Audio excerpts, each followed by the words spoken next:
Capítulo 19. La gracia de Dios. Dios de toda gracia. Cuyos pensamientos hacia nosotros son siempre pensamientos de paz y no de maldad. Danos un corazón capaz de creer que somos aceptos en el amado. Y danos una mente que admire esa perfección de sabiduría moral que encontró una forma de mantener la integridad del cielo, y con todo, recibimos a nosotros en él. Estamos atónitos y maravillados de que alguien tan santo y temido nos invite a este banquete. Y haga que la bandera sobre nosotros sea el amor. No podemos expresar la gratitud que sentimos. Pero mira tú en nuestro corazón y léela allí. Amén. En Dios la misericordia y la gracia son una, pero cuando nos alcanzan a nosotros, las vemos como dos, relacionadas, pero no idénticas. Así como la misericordia es la bondad de Dios que confronta la angustia y la culpa de los humanos, la gracia es su bondad dirigida hacia la deuda y el demérito del hombre. Por su gracia, Dios atribuye mérito donde no existía antes ninguno. Y declara que no existe deuda donde había existido una anteriormente. La gracia es el beneplácito de Dios que lo inclina a concederles beneficios a quienes no los merecen. Es un principio con existencia propia, inherente a la naturaleza divina y que aparece ante nosotros como una propensión a compadecer a los miserables, perdonar a los culpables, recibir a los parias y hacer entrar en su favor a los que antes se hallaban bajo una justa reprobación. Su uso, para nosotros, seres humanos pecadores, consiste en salvarnos y hacernos sentar junto con Él en los lugares celestiales para demostrar ante las edades las insondables riquezas de la bondad de Dios hacia nosotros en Cristo Jesús. Nosotros nos beneficiamos eternamente de que Dios sea tal como Él es. Porque Él es lo que es, levanta nuestra cabeza y nos saca de la prisión. Nos cambia las ropas de prisioneros en vestiduras reales y nos hace comer el pan continuamente en su presencia todos los días de nuestra vida. La gracia brota muy dentro del corazón de Dios, en el pasmoso e incomprensible abismo de su santo ser. Pero el canal a través del cual fluye hacia los seres humanos es Jesucristo, crucificado y resucitado. El apóstol Pablo, quien es por encima de todos los demás el expositor de la gracia en la redención, nunca separa la gracia de Dios del Hijo de Dios crucificado. En sus enseñanzas siempre se encuentran ambos juntos, orgánicamente uno solo e inseparables. Encontramos un hermoso y completo resumen de las enseñanzas de Pablo sobre este tema en su epístola a los Efesios. En amor habiéndonos predestinado para ser adoptados hijos suyos por medio de Jesucristo, según el puro afecto de su voluntad, para alabanza de la gloria de su gracia, con la cual nos hizo aceptos en el amado, en quien tenemos redención por su sangre, el perdón de pecados según las riquezas de su gracia. También Juan, en el Evangelio que lleva su nombre, identifica a Cristo como el medio a través del cual alcanza la gracia a la humanidad. Pues la ley por medio de Moisés fue dada, pero la gracia y la verdad vinieron por medio de Jesucristo. Con todo, es aquí mismo donde es fácil salirse de la senda y extraviarse lejos de la verdad, como han hecho algunos.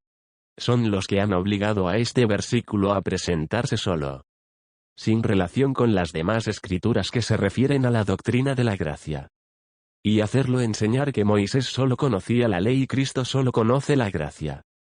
De esta manera se convierte el Antiguo Testamento en un libro de ley, y el Nuevo Testamento en un libro de gracia. La verdad es muy distinta. La ley les fue dada a los hombres a través de Moisés, pero no se originó con él. Había existido en el corazón de Dios desde antes de la fundación del mundo. En el monte Sinaí se convirtió en el código legal para la nación de Israel. Pero los principios morales que comprende son eternos. Nunca existió un momento en el que la ley no representase la voluntad de Dios para la humanidad. Ni un momento en el cual su violación no trajese consigo su propio castigo. Aunque Dios fue paciente, y algunas veces pasaba por alto las malas acciones debido a la ignorancia del pueblo. Los argumentos estrechamente enlazados que presenta Pablo en los capítulos 3 y 5 de su epístola a los romanos hacen ver esto con gran claridad. La fuente de la moralidad cristiana es el amor a Cristo, no la ley de Moisés. Sin embargo, no ha habido una abrogación de los principios de moralidad contenidos en la ley. No existe ninguna clase privilegiada que se haya exenta de esa justicia que prescribe la ley. Ciertamente, el Antiguo Testamento es un libro de ley, pero no solamente de ley. Antes del gran diluvio, Noé halló gracia ante los ojos de Jehová. Y después de haberle entregado la ley a Moisés, Dios le dijo: «Has hallado gracia en mis ojos». ¿Cómo habría podido ser de otra forma? Dios siempre será el mismo, y la gracia es un atributo de su santo ser. Para Él es tan imposible esconder su gracia como lo es para el sol esconder su resplandor. Los hombres podrán huir de la luz del sol para esconderse en las tenebrosas y húmedas cavernas de la tierra, pero no pueden apagarlo. De igual forma, en cualquier dispensación que sea, los hombres podrán despreciar la gracia de Dios, pero no la pueden extinguir. Si los tiempos del Antiguo Testamento hubieran sido solamente tiempos de una ley rigurosa e inflexible,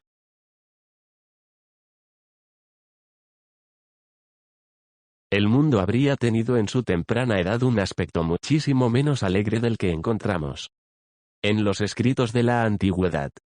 No habría existido un Abraham, amigo de Dios, ni un David, hombre según el corazón de Dios, ni un Samuel, Isaías o Daniel.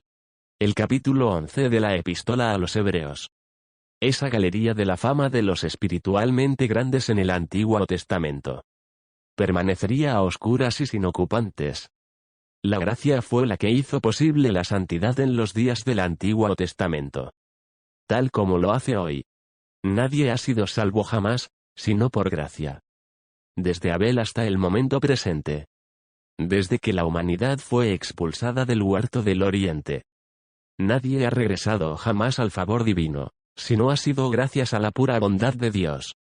Y dondequiera que la gracia ha alcanzado a algún ser humano, siempre ha sido por medio de Jesucristo. Ciertamente, la gracia vino por Jesucristo. Pero no esperó a que Él naciese en el pesebre, o a que muriese en la cruz, para poder actuar. Cristo es el Cordero inmolado desde la fundación del mundo.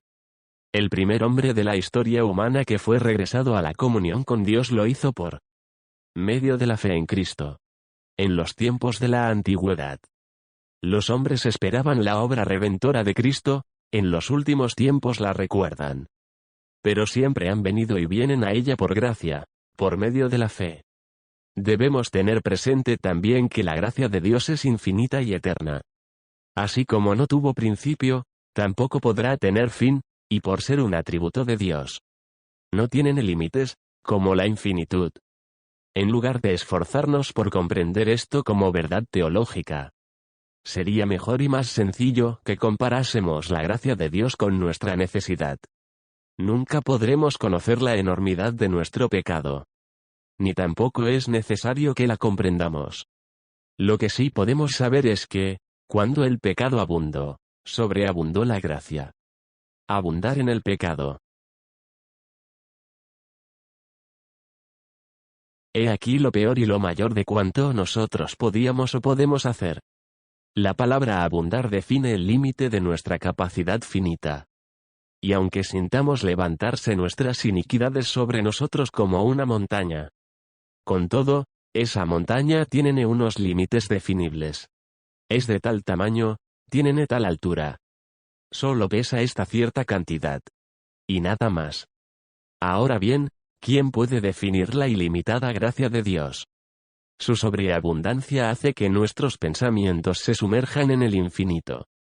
Y los confunde allí. Toda la gratitud para Dios, por la abundancia de su gracia. Los que nos sintamos apartados de la comunión con Dios podemos ahora levantar nuestra desalentada cabeza y mirar a lo alto. Por medio de las virtudes de la muerte expiatoria de Cristo, la causa de nuestra expulsión ha sido quitada. Podemos regresar, tal como regresó el pródigo, y recibir la bienvenida. Cuando nos acerquemos al huerto, nuestro hogar antes de la caída, se apartará de él la espada llameante, Los guardianes del árbol de la vida se echarán a un lado cuando vean acercarse a un hijo de la gracia. Regresa, vagabundo, regresa ahora. Y busca el rostro de tu Padre, esos nuevos anhelos que arden en ti. Fueron encendidos por su gracia. Regresa vagabundo, regresa ahora. Y enjuga la lágrima que se desliza. Tu Padre te llama, no sigas lamentándote. Que es el amor el que te invita a acercarte. William Ben Collier.